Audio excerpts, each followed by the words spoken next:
asalaamaaleykum wa rahmatullahi taala wa barakaatuhu mbokk yi ñu ngi leen di nuyu di leen ziar di rafetlu bu baax ànd bi nga xam ne yéen a ngi koy ànd ak ñun jamono bu nekk di wax ngeen gën di wéy di abonné ak di aimer vidéo yi ak di ko yaatal ngir mu yaatu ba njariñ li mën a daj fépp ndax loolu rekk mooy sunu yéene mu ñëpp jariñu ci.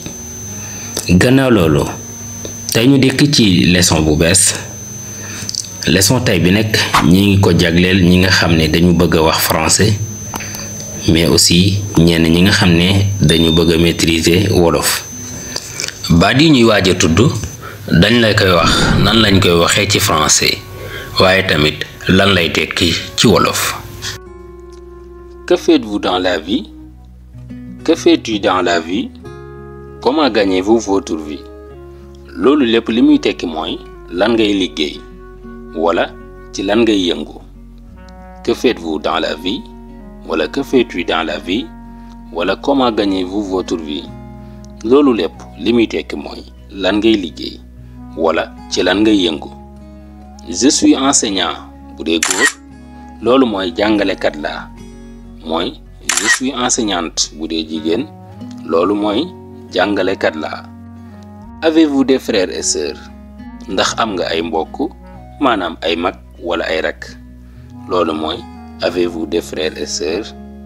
ndax am nga ay mbokk ay mag wala ay rak mën nga ko waxee ni ba tey as-tu des frères et sœurs? ndax am nga ay mag wala ay rak. Oui, j'ai un petit frère. waaw am naa rakk ju góor mën nga ko waxee ni ba tey oui j'ai un frère cadet. waaw am naa rakk ju góor oui j'ai un frère cadet. Quel est votre sport préféré?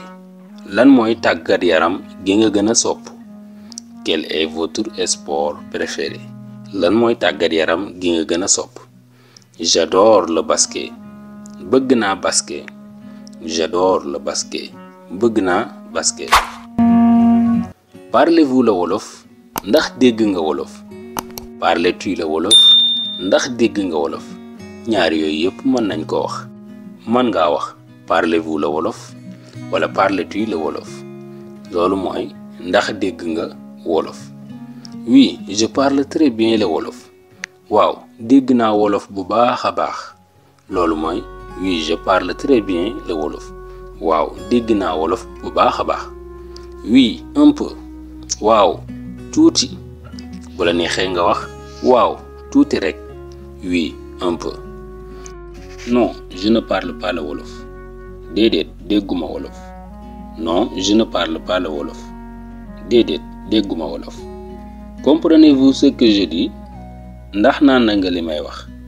man nga kaa waxee ni ba tey est-ce que tu comprends ce que je suis en train de dire? ndax naan na nga li may wax.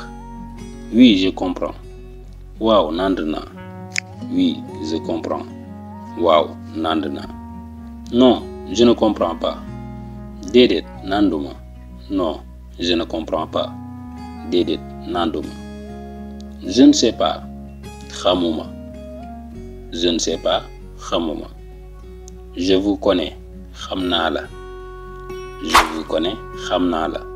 mën ngaa wax ba tey je te connais. xam naa la. Je ne vous connais pas. xamuma la. mën ngaa wax ba tey je ne te connais pas. xamuma la. Je ne le connais pas bien. xamuma ko bu baax. Je ne le connais pas bien. xamuma ko bu baax. Où est Abdou? ana Abdou? Où est Abdou? ana Abdou? Il est dans sa chambre. moo ngi ci néegam. Il est dans sa chambre. moo ngi ci néegam.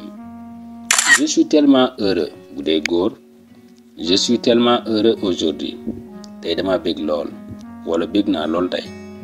bu dee jigéen mu wax je suis tellement heureuse aujourd'hui. tey bég naa lool wala je suis tellement heureuse aujourd'hui. bég naa lool tey. Je ne suis pas heureux. loolu bu dee góor loolu li muy tekk mooy béguma. su dee jigéen je ne suis pas heureuse ba tey mooy béguma. Je suis content pour toi. su dee góor loolu li muy tekk mooy bég naa ci yow wala kontaan naa ci yow. su dee jigéen je suis contente pour toi. bég naa ci yow wala kontaan naa ci yow. Ma mère est heureuse. Sama yaay dafa bég. Ma mère est heureuse. Sama yaay dafa bég. Mon père est content pour toi. Sama baay bég na ci yow. Mon père est content pour toi. Sama baay bég na ci yow. kon loolu moo doonoon suñu leçon tey bi bu fekkente ne ci vidéo bi amal na la njariñ wala nga gis ku mu amal njariñ ñu ngi lay ñaan nga abonné mais aussi partager vidéo bi ngir njariñ li mën a yaatu ba daj fépp ngir loolu rek mooy suñu yéene ñu leen di jox dig daje ba beneen yoon ci beneen jotaay incha allahu rabbi wasalaamu aleykum wa rahmatullahi taala wa barakaatuhu jërë ngeen jëf.